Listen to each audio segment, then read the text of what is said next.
Welcome to Basic Electrical Engineering, Part 18. This video covers combining capacitors in series and parallel circuits.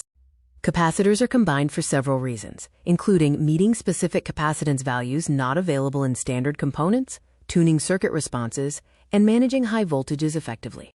In a series circuit, the total voltage is divided among the capacitors, but each capacitor holds the exact same charge. This configuration decreases the total capacitance, calculated by the reciprocal formula shown here.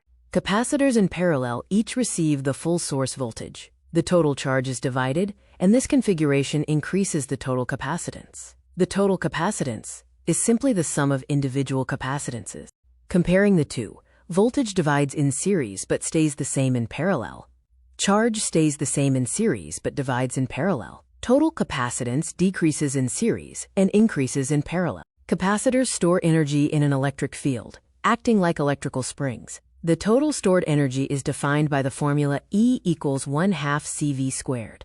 Energy density is the measure of energy per unit volume, which is how fields distribute energy over a volume. Stronger electric fields enable packing more energy, as shown in the formula for energy density. Oppositely charged plates attract each other, creating a physical force due to the electric field. The mechanical design of the capacitor must be robust enough to withstand this force.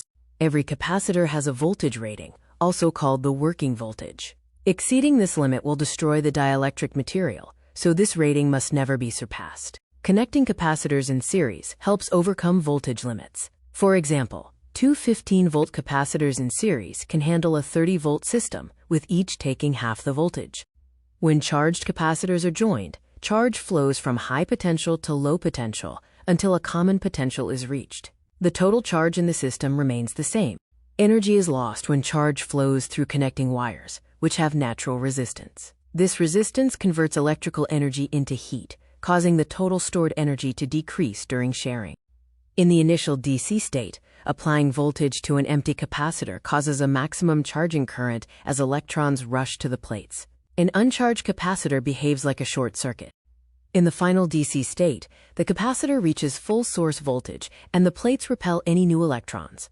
Current flow drops to zero, making a fully charged capacitor act like an open circuit. Series configurations are used as voltage dividers. Parallel configurations act as massive energy banks. Energy equations define safety limits, and transient behaviors are key in precision timing circuits.